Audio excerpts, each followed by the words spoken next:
We have an update on The Rock's post-WrestleMania 40 plans, plus another AEW star could be retiring soon, and the latest WWE Hall of Famer has been revealed. It's all in the Cultaholic wrestling news right now. So we are barreling towards WrestleMania 40. The Rock teaming with Roman Reigns to face Rollins and Cody Rhodes, Rollins and Collins. I was waiting for that. On night uno of WrestleMania 40. But what beyond Mania? A few question marks over what The Rock has planned going forward. Maybe something to do with him and Roman Reigns finally getting that match. But a few details in terms of his availability give us an idea of how little or how much we may see The Rock going forward.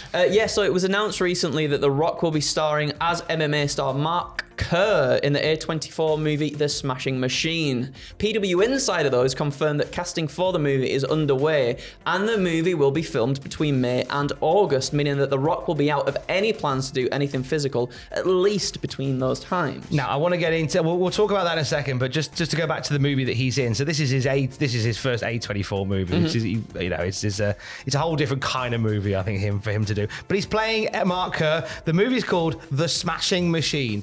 And it's one of those titles which completely changes its meaning depending on how you say it. Oh. The Smashing Machine.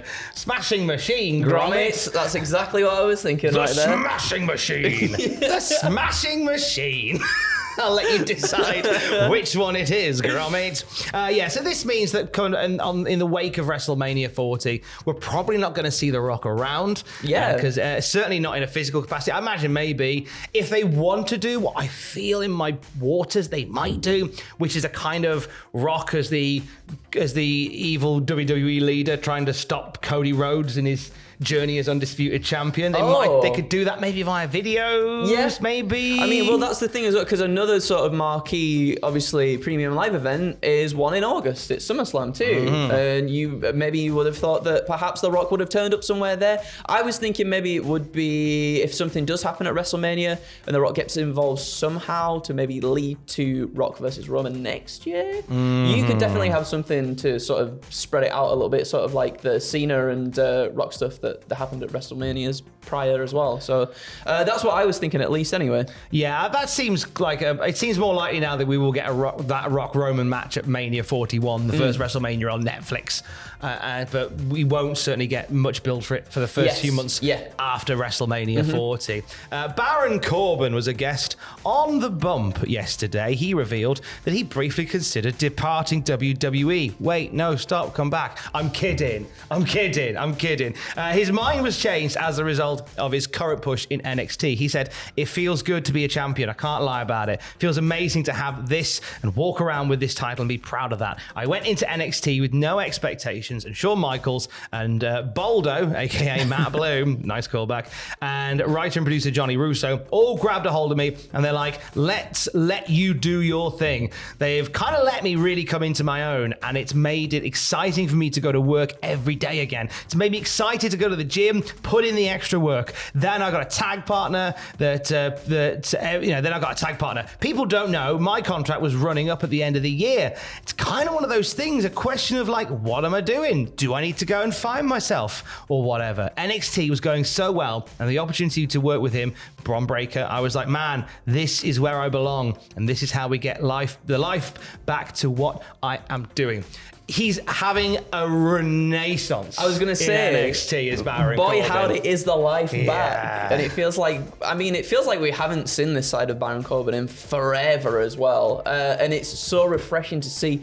And it's so nice to see a wrestler who's, perhaps been with the company for the longest time and perhaps doesn't get the moments to shine like they have done recently. It's so refreshing, as I said, to finally see them just go out and do their thing. And bloody hellfire does he do it well. He really does do it so well. And I genuinely more exciting things to look forward to in NXT as well. When you're like, oh, Baron Corbin's going to be on the program. At one point, you'd have gone, Baron Corbin's going to be on the program. Yeah. And now it's like Baron Corbin's going to be on the program. And fair play, a big part, a massive part, almost all of that is him turning that round. Yes, So big good time. on you, good on you. As one is rejuvenating and pushing forward, one AEW talent looks like they might be winding down. Yeah, so obviously recently we saw Sting say his farewell to wrestling earlier this month at Revolution.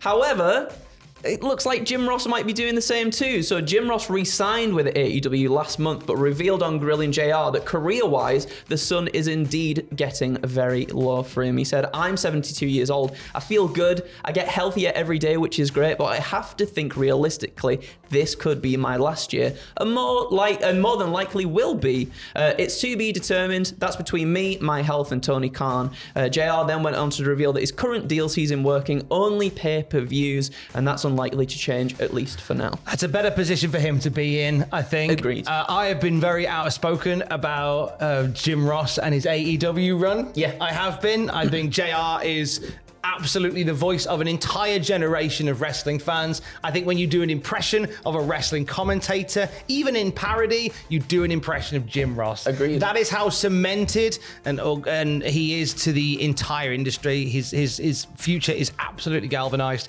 I haven't enjoyed a lot of the stuff that he's done in AEW, but I like when they use him in key moments. But yeah, sparingly, but key moments. Yeah. And we've spoken about that many a time before as well, and it definitely feels like the better thing for him at the moment too. So And moments that he's invested in as well. That's the the important thing, isn't isn't it? Because you can he's tell, got to care. and I think it really sort of, it really kind of like puts a dampener a little bit when you get a commentator, and I'm not just putting this on JR, but when you get a commentator that necessarily doesn't really feel like they're enjoying what they're watching, Yeah. or don't have much investment in it. It really hampers the product. So to keep JR on the big things that he's invested on, to elevate them, is a good idea.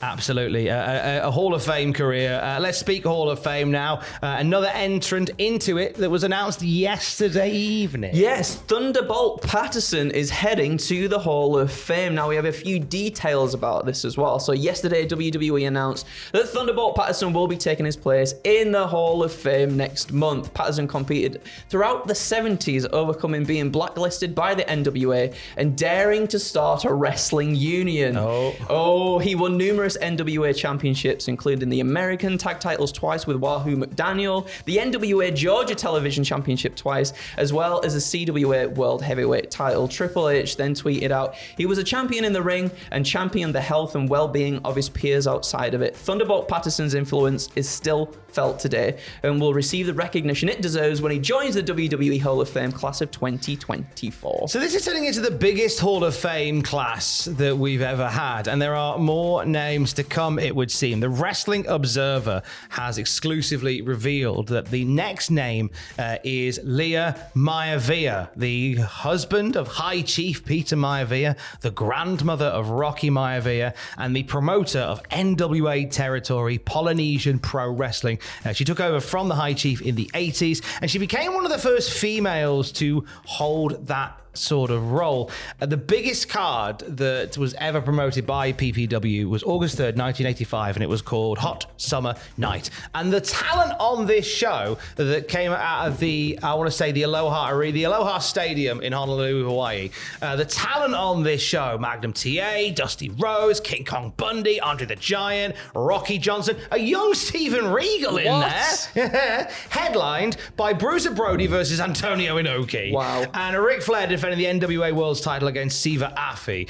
20,000, they reckon, was the attendance for this one. So it was a massive show. That's huge, yeah. I imagine once the conversation starts, once WWE make this official, there'll be a lot more conversation about it. There's a really great story that The Rock has told on a few interviews about his grandmother, Leah Maivia. For many years, the High Chief kept wrestling a secret from her, in the sense that obviously she knew he did it, yes, but she didn't know that it was predetermined. And there was a great moment during one particular particular match in San Francisco where Leah Maivia, upset with her husband getting cheated at by wrestling by another bloke, ran down and battered his opponent with a wooden clock until he kind of clued her in, like, it's all right, it's all right. It's a lovely story. That's love right there. It is love right there, and I hope that Alex would beat anyone with a wooden clog that tried to upset me. I'm sure she would. I don't know. So Leah Maivia, according to the Observer, is entering the Hall of Fame. Now, this gives us a little intimation for one more name that may be Hall of Fame bound this year. Yeah, so a list went up on Reddit several weeks ago that listed the US Express, Muhammad Ali, Thunderbolt Patterson, and The Rock's grandmother, Leah Maivia, and also Bray Wyatt amongst this year's Hall of Fame inductees. Now, last night, Wrestling Observer revealed exclusively, as we said, that Leah Maivia was going to be there, but that leaves all but one then of those names being revealed, which means that the odds-on favourite for the final inductees announcement will be Maivia, as we said already, and Bray Wyatt too. So obviously, Bray Wyatt, real name Wyndham Rotunda, passed away last year following a heart attack, just aged 36. It came less than a year after his WWE return and the launch of a new character arc set to feature The Fiend and Uncle Howdy. Yeah, now that Reddit list has been on there for a while, and we've been sort of watching it with intriguing eyes and just checking them off as they go. And with Leah Maivia being revealed by the Wrestling Observer, that just leaves Bray Wyatt. And I think with US Express as well, Mike Rotunda, they're in already. It feels like a really nice thing to do for sure. I think we're going to have quite an emotional end to the week. I think they'll announce it. Maybe if they don't announce, I think WWE will announce Leah Maivia today. Yeah. I think we'll get the Bray Wyatt announcement before SmackDown tomorrow. Okay. Oh. Or maybe during SmackDown. That would be amazing. That would be really, really nice. I'm so excited for this year's Hall of Fame because it sounds like there's going to be a lot of incredible stories being told, and rightly so as well. Rightly flipping so. We'll have more wrestling news for you throughout the day at cultaholic.com. Keys. I love you.